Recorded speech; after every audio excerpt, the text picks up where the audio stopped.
सुप्रिया जी कह रहे हैं आइडियोलॉजी पर हमने कभी समझौता नहीं किया जैसा आप लोगों ने किया। राम हमारे लिए चुनावी मुद्दा नहीं, और मणिपुर पर तो आपने उनकी बात सुन ही ली।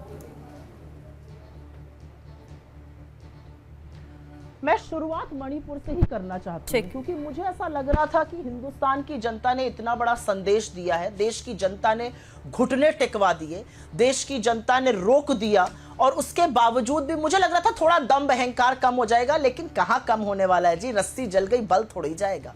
तो असलियत यह है कि देश की जनता ने आपसे कहा कि आप बतकहियां छाटने के लिए प्रधानमंत्री नहीं बने।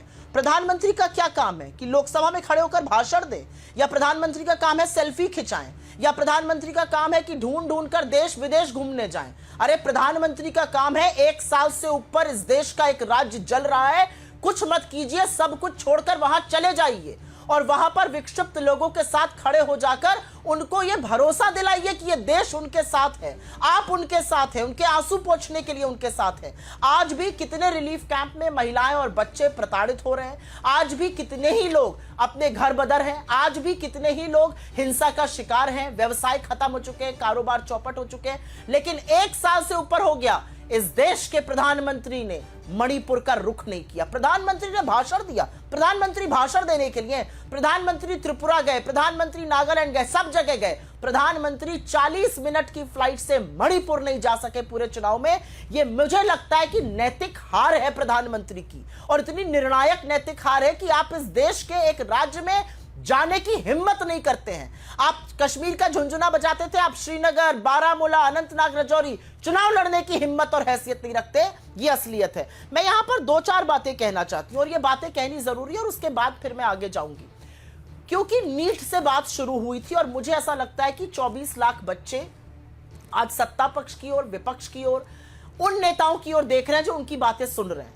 कोई बात तो सुने। शुरुआत हुई एनटीए में कोई गड़बड़ नहीं है, फिर बोला गया कुछ इरेगुलरिटी है, फिर बोला गया हम रिस्पॉन्सिबिलिटी लेते हैं, हमसे गलती हो गई।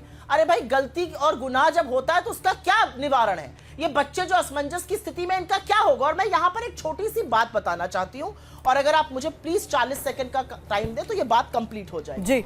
हरदयाल पब्लिक स्कूल, हरियाणा झज्जर का वो स्कूल जहां से 6 के 6 बच्चों को 720 में से 720 अंक मिले, 2 को 718 और 719 मिले, जो कि मिल नहीं सकते थे क्योंकि नीट में 180 क्वेश्चन होते हैं।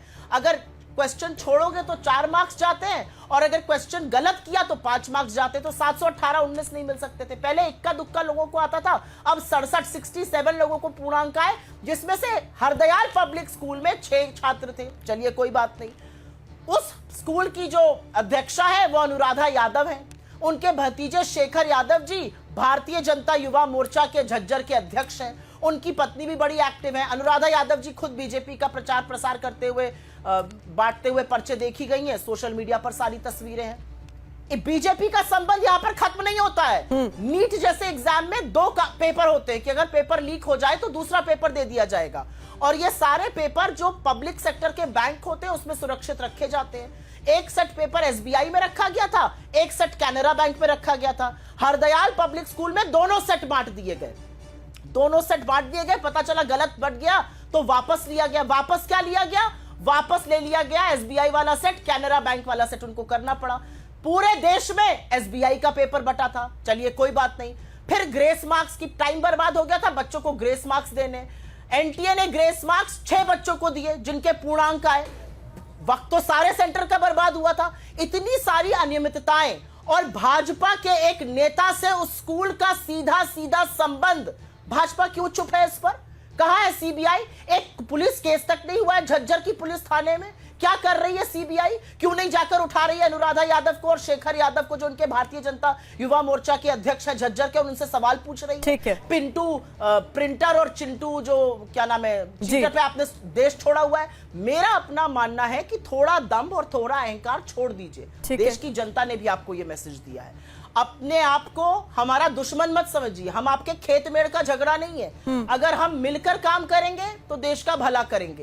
अगर आप देश के खिलाफ काम करिएगा तो हम उसकी पुरजोर मुखालफत करेंगे और देश के लोगों की आवाज उठाएंगे। नीट हो गया, किसी की तबियत पे कोई फर्क नहीं। रेलवे में हादसे पे हादसा होता जा रहा है। मैं प्रतिभा जी एक बात कह के अपनी बात एंड करती हूँ। सांसद महोदय तो हो सकता है ना चलते हो ट्रेन से, मैं ट्रेन से बहुत चलती हूँ। आज की तारीख में ट्रेन में गाजर, मूली, भेड़ बकरी की तरह लोग भरे हुए हैं। चिलचिलाती गर्मी में टॉयलेट में बैठकर युवा इम्तिहान देने जाता है। किसकी जिम्मेदारी है?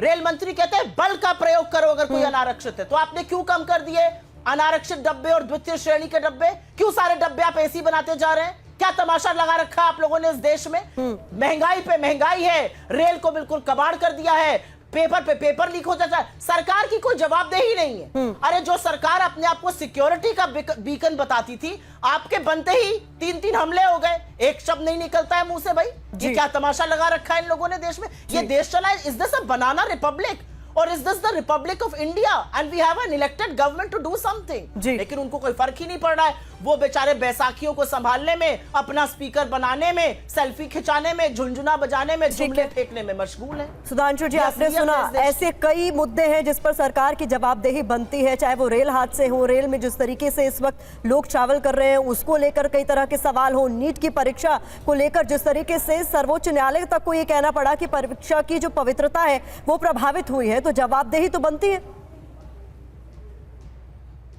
यही तो मैं कहना चाह रहा हूं। यह बताइए, अगर किसी सेंटर के ऊपर ग्रेस मार्क्स मिले जो किस केंद्र से तय किया गया नीट से, तो सेंटर वाले पे कार्रवाई होनी चाहिए। मगर जहां सीधे पेपर मिल गया और मंत्री जी नाम लिखा हुआ है गेस्ट हाउस में बिहार में, उसमें कुछ नहीं बोलना चाहिए।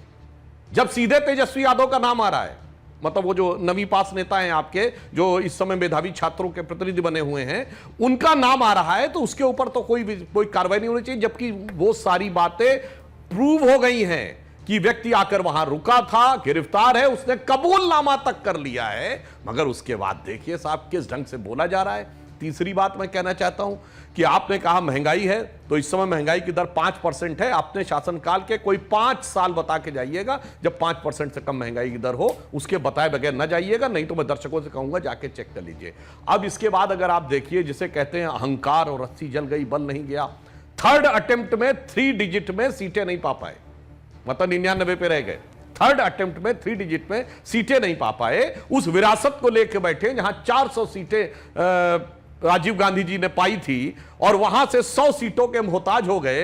राजीव गांधी जी 196 सीटें पाके चुनाव हार गए थे और 99 सीटें पाने के बाद इनके चेहरे की चमक देखिए, इनकी आवाज में खनक देखिए, इनके जलवे में धमक देखिए। और हमारे चेहरे पे खुशी नहीं, मैं मानता हूं बिल्कुल, जैसे एक मेरिटोरियस बच्चा होता है जिसे डिस्टिंक्शन मार्क्स प्राप्त करने थे और डिस्टिंक्शन नहीं आया तो फर्स्ट डिवीजन उसके लिए खुशी का सबब नहीं होती है। और एक बच्चा फेल पे फेल हो रहा था और ग्रेस मार्क्स पाके पास हो गया तो उसकी खुशी का ठिकाना नहीं होता है। तो वो ये दिखाई पड़ता है कि किसके बात में अहंकार और किसमें क्या झलक रहा। और मैं फिर ये कहना चाहता हूं, हम जब विपक्ष में थे, जिन राज्यों में हमारी सरकारें थी, हमने मॉडल बना के दिखाया था। हमारा गुजरात मॉडल चलता था और मैं कहता हूं कोई जाके चेक कर ले, 20 सूत्रीय कार्यक्रम क्रियान्वयन में 5 साल तक, 2005 से लेकर 10 तक केंद्र ने गुजरात को नंबर 1 राज्य दिया था। फिर इन्होंने रैंकिंग बंद कर दी थी। कृषि कर्मण पुरस्कार निरंतर मध्य प्रदेश को मिला था और फूड ग्रेन प्रोडक्शन में मध्य प्रदेश सबसे ऊपर चला गया था। किसानों को 0% इंटरेस्ट 2008 में ही कर्नाटक ने देना शुरू किया। कुछ दिखाइए तो कि हम करके क्या दिखा सकते हैं, या सिर्फ आकर राहुल गांधी जी एक तेवर में ही दिखाएंगे। और मैं एक बात और दर्शकों से कह देना चाहता हूं, यह चुनाव भारत के इतिहास का एक अद्भुत चुनाव था। जब विदेश में बैठे हुए किसी धन कुबेर ने कहा जॉर्ज सोरोस ने कि मैंने $1 बिलियन रखे हुए मोदी की सरकार हटाने के लिए, कभी कोई चुनाव किसी की स्मृति में हो तो ये बता दे, मुझे याद करके बता दे। मैं विदेश में छपी किसी अखबार की बात नहीं कर रहा हूं। रशिया की फॉरेन मिनिस्ट्री ने ऑफिशियल स्टेटमेंट दिया कि भारत के चुनाव में विदेशी हस्तक्षेप किया जा रहा है। यह किसी चुनाव में ऐसा हुआ हो तो बता दें। और भारत के नेता ने विदेश में आर्टिकल लिखा, शशि थरूर ने बांग्लादेश के अखबार डेली स्टार में आर्टिकल लिखा, मोदी हैज टू गो। चुनाव भारत में हो रहा था, विदेश के अखबार में article Modi has to go क्यों लिखा गया? और पाकिस्तान के मंत्री स्तर के एक व्यक्ति फवाद चौधरी ने एक नहीं कई बार क्या शब्द बोला? भाजपा हटनी चाहिए, मोदी जाना चाहिए, फिर जो मर्जी होगा कर लेंगे। ऐसी घटनाएं भारत के किसी चुनाव में हुई हो तो मैं दर्शकों के विवेक से पूछता हूं, पूछ ले, उसके बाद समझ में आता है कि किसके रस्सी जल गई बल नहीं गया और किसके तेवर 99 पाके भी इतने जबरदस्त नजर आ रहे हैं और हमें स्पष्ट बहुमत गठबंधन को मिलकर भी हम उस ढंग का तेवर नहीं दिखा रहे हैं। वही स्पष्ट बहुमत जो है वो गठबंधन को मिला। ऐसे में सवाल मेरा गठबंधन की सरकार की चुनौतियों को लेकर भी है सुधांशु जी, और सवाल यह है कि नरेंद्र मोदी के तीसरे कार्यकाल को लेकर ऐसे कई एजेंडे थे जिसमें आपको लग रहा है कि इस बार कॉम्प्रोमाइज करना पड़ेगा, क्योंकि सहयोगियों के सहारे ये सरकार चल रही है और वो विपक्ष उसको लगातार लेकर कह भी रहा है। देखते हैं कितने दिन चलेगी। जो आपने बात कही तो मैं याद दिला देना चाहता हूं, गठबंधन सहयोगियों के साथ में रख के भी हम अपने रास्ता निकालते हैं। राज्यसभा में तो हमारा बहुमत नहीं था, 370 राज्यसभा में भी पारित हुआ कि नहीं? तो सहयोगी दलों के समर्थन से ही पारित हुआ था ना। तो हमने करके दिखाया, 35 से भी राज्यसभा में पारित हुआ था, सीए भी राज्यसभा में पारित हुआ था। तो ऐसी बात नहीं, मोदी जी की सक्षमता और कुशलता पर पूर्ण विश्वास रखिए।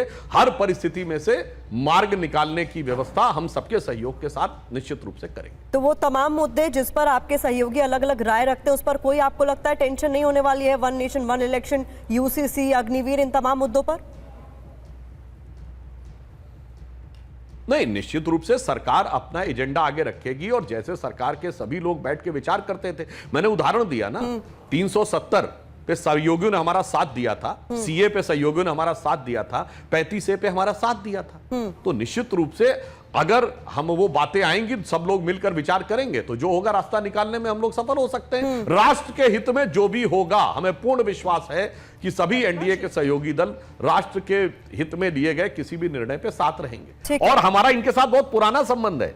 जेडीयू से 29 साल में 26 साल हमारे साथ रहा है, 29 साल में 26 साल, और चंद्रबाबू नायडू साहब 3 एनडीए की सरकारों में 2 में हमारे साथ रहे।